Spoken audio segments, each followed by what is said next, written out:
Մեծի տան Կիլիկիո կաթողիկոս Արամ Առաջինը խստորեն դատապարտում է հայ հոգևորականների շարունակվող ձերբակալությունները։ Մեծի տան Կիլիկիո կաթողիկոսարանի հաղորդագրության համաձայն ամիսներ առաջ նա իր պատվիրակների միջոցով կոչ է արել Հայաստանի իշխանություններին դադարեցնել բարձրաստիճան պաշտոնյաների նկատմամբ քրեական հետապնդումը։ Նույն դիրքորոշումը երեկ Հայաստանի վարչապետ Փաշինյանին է փոխանցել Շահան arczepiskopos Սարգսյանը։ Ըստ Մեծի տան Կիլիկիո կաթողիկոսի երկրի եւ ժողովրդի շահերը պահանջում են, որ շտապ վերջ դրվի պետություն եկեղեցի վատառողջ հարաբերություններին։ Իշխանություններին սպասարկող լրատվական կայքերում տարածվել են գերաշնորհ Տեր Նաթան arczepiskopos Հովհաննիսյանին վերագրվող հեռախոսազրույցների ձայնագրություններ։ Իշխանությունների կողմից եկեղեցու դեմ սանձազերծված գործողությունների, այդ թվում վերջին օրերին տասնյակ հոգևորականների բերման ենթարկելու եւ երկու եկեղեցականների կալանքի տանելու ենթատեքստում արդեն իսկ ակնհայտ է, թե ով է կանգնած հերթական այս արարքի հետևում։ Այս օրերին ողջ իրավապահ եւ դատական համակարգը լծված է հակաեկեղեցական ապօրինի հրահանգների իրագործմանը։ Ամենայն հայոց կաթողիկոսին վերագրվող նման արտահայտությունների շրջանառման նպատակն է վարկաբեկել եւ թշնամանք հարուցել եկեղեցու եւ եկեղեցականների նկատմամբ։ Հեռախոսային խոսակցությունների գաղտնիության խախտումը ինքնին հանցագործություն է եւ առանձին թեմա, որին իրավապահ մարմինները հույս ունենք, որ համարժեք արձագանք կտան։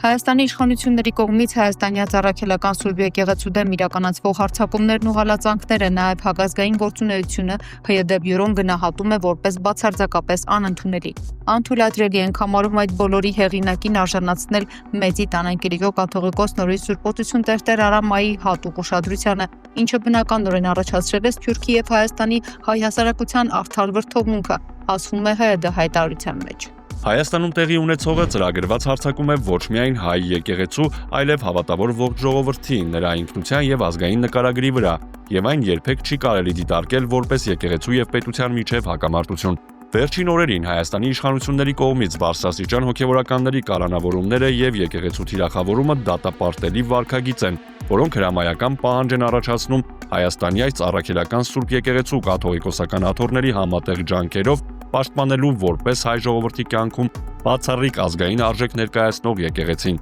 Մեր հորդորն է, որ հայաստանյաց առաքելական Սուրբ եկեղեցու երկու կաթողիկոսները սերտ համագործակցությամբ եւ իրենց շուրջ համախմբված մեր ժողովրդի արմնացորդ աջակցությամբ հայ եկեղեցին պաշտպանվի բոլոր տեսակի քանդիչ, հայ ժողովրդի ինքնությունը խաթարող եւ նսեմացնող ներքին ու արտաքին ոտնձգություններից։ Փաստաբան Ալեքսանդր Կոչուբաևի ձերբակալությունն առաջինն էր, բայց ոչ վերջինը։ Հայաստանի վարչապետ Նիկոլ Փաշինյանը քաղաքական հրահանգ է տվել քննչական եւ իրավապահ մարմիններին հետևել հատկապես ընդդիմադիր հայացքներ ունեցող գործիչներին, իրավաբաններին, իրավապաշտպաններին, առանձնացնելով Ռոբերտ Քոչարյանի եւ Սամվել Կարապետյանի աջակիցներին, գրում է Ժողովուրդ օրաթերթը։ Հրահանգի տրամաբանությունը պարզ է, երբ նկատեն կոշտ կամ վիրավորական քննադատություն իշխանությունների հասցեին, կհավաքեն բոլորին, այլ կերպ ասած, հնչող ցանկացած խիզախ խոսք, ցանկացած քննադատական դիտարկում կարող է վերածվել քրեական գործի։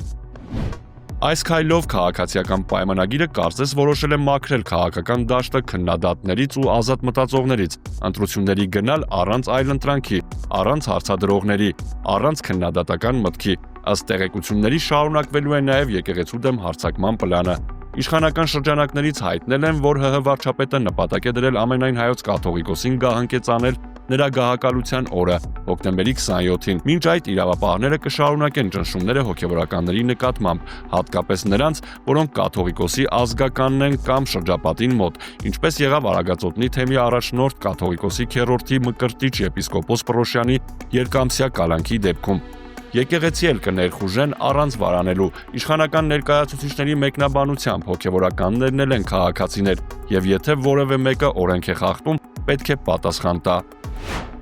Հայաստանի մարդու իրավունքների պաշտպան Անահիտ Մանասյանը արձագանքելով փաստաբան Ալեքսանդր Կոչուբաևի կալանավորելու որոշմանը ասել է, որ անթույլատրելի է համարում փաստաբանական համայնքի ներկայացուցիչների կողմից ոչ իրավաչափ հրապարակային խոսքի համար քրեական պատասխանատվության ենթարկելու տրամաբանությունը։ Պաշտպանը վերահաստատել է իր դիրքորոշումը, որ կալանքը որպես խափանման միջոց ընտրելիս անհրաժեշտ է խստորեն պահպանել դրա կիրառման իրավաչափությանը վերաբերելի չափանիշները։ Միևնույն ժամանակ ՄԻՊ-ը անթույլատրելի է համարում այն տրամաբանությունը, որ ցանկացած նման խոսք կարող է հանգեցնել քրեական պատասխանատվության։ Միջազգային չափանիշների համաձայն ոչ իրավաչափ խոսքի միայն ամենածանր տեսակների եւ ծանրակշիռ հիմնավորումների առկայության պայմաններում կարող է վերահասնել քրեական պատասխանատվություն։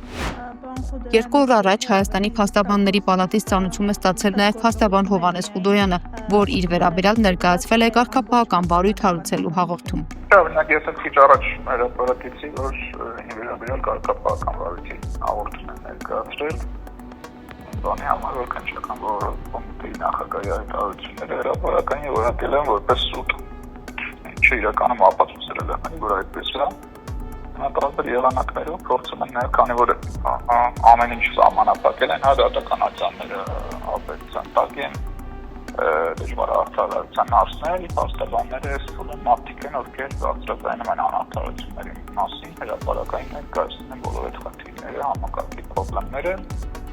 բարձրացել տպավորությունով հերթացել արդեն նաև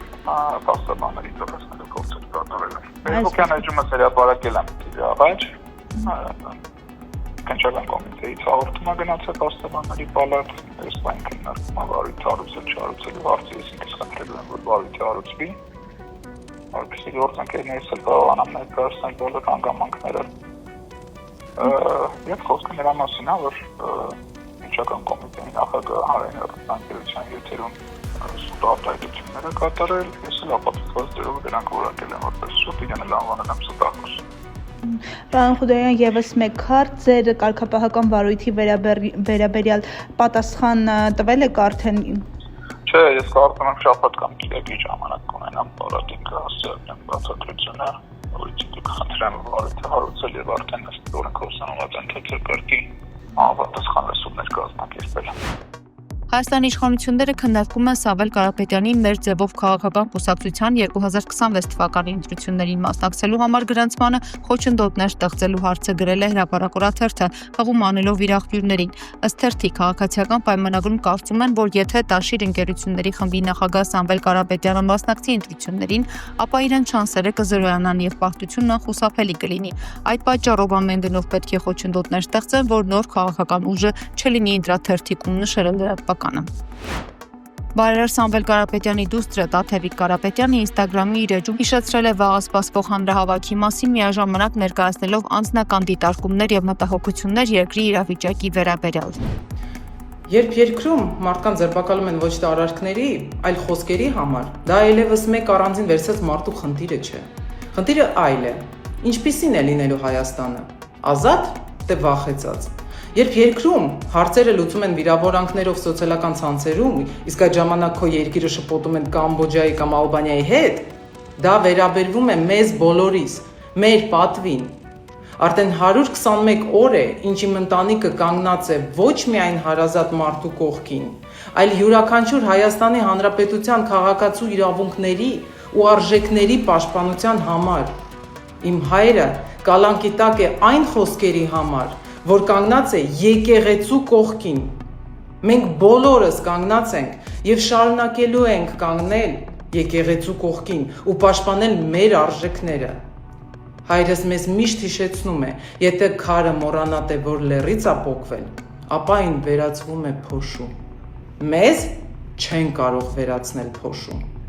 Վաղը, հոկտեմբերի 18-ին, ժամը 16:30-ին, սպասում եմ ձեզ Ազատության հրապարակում։ Ոչ թե ինչ-որ մեկի համար, այլ ձեզ համար, Հայաստանի համար։ Արցախի ղեկավարների եւ այլ պաշտոնյաների նկատմամբ հարուցված շինծ ու գործերով հերթական դատական նիստն է տեղի ունեցել Բաքվի զինվորական դատարանում։ Նիստի սկզբում Արցախի ազգային ժողովի նախագահ Դավիթ Իշխանյանը միջնորդություն է ներկայացրել կրճատել փաստաթղթերի հրապարակման գործընթացը կապված շարժական եւ անշարժ գույքի մշակութային արժեքների վնասման հետ, նաեւ պաշտպանության կողմին տրամադրել Արցախի բանակի շտաբի պետ Կամո Վարդանյանի կողմից ստորագրված փաստաթղթի պատճենը։ Աղաևը նշել է, որ փաստաթղթերի ուսումնասիրումը ներկայում շարունակվում է, փաստաթղթի պատճենն արդեն տեղադրված է հայ գերիներին տրամադրված պլանշետներում, իսկ տպագիր տարբերակները կտրամադրվեն նրանց փաստաբաններին։ Հայտարարվել է, որ Արցախի պաշտպանական բանակի նախկին հրամանատար Լևոն Նացականյանի նախորդ դատական նիստում հնչեցրած խնդրանքով այսպես կոչված տուժող Իլհամ Մամեդովը կրկին կանչվել է դատարան։ Մամեդովը պատասխանել է հայ գերիների հարցերին, նա նշել է, թե այս տարվա հոկտեմբերի 2-ին կայացած դատական նիստում մանրամասն խոսել է այն խոշտանգումների մասին, որոնց իբր ենթարկվել է հայկական զինված ուժերի կողմից գերեվարվել գտնվելուց հետո։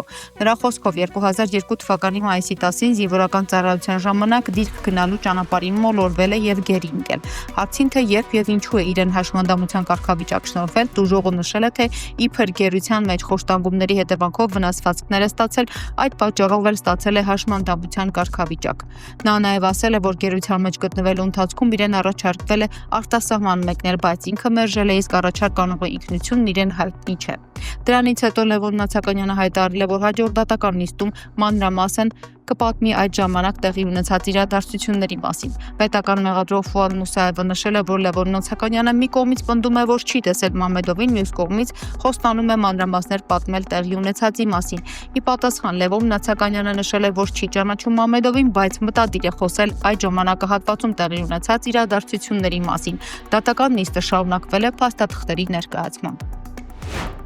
ԱՊՀ երկրների անվտանգության եւ հետախուզական մարմինների ղեկավարները հուշագիր են ստորագրել համագործակցության ձևերի եւ ուղղությունների ընդլայնման վերաբերյալ արտաքին բացասական ազդեցությունից համագործակցության երկրների անվտանգությունն ապահովելու համար։ Ռուսաստանի արտաքին հետախուզության ծառայության հաղորդագրության համաձայն քննարկվել են անցած տարվա համագործակցության արդյունքները, հատուկ ծառայությունների ջանքերի համակարգման արդիական հարցեր, համագործակցության պետությունների ներքին քաղաքական կայունությունը խաթարելուն ուղղված միջազգային ապակառուցողական ուժերին հակազդելու համար։ ԱՀԾ տնօրեն Սերգեյ Նարիշկինը մանրամասն ներկայացրել է աշխարհում տիրող ներկայիս վիճակը, հատուկ ուշադրություն դարձնելով աշխարհակարգի փոփոխման պայմաններում առկա մարտահրավերներին եւ ԱՊՀ երկրների համար առկա հնարավորություններին։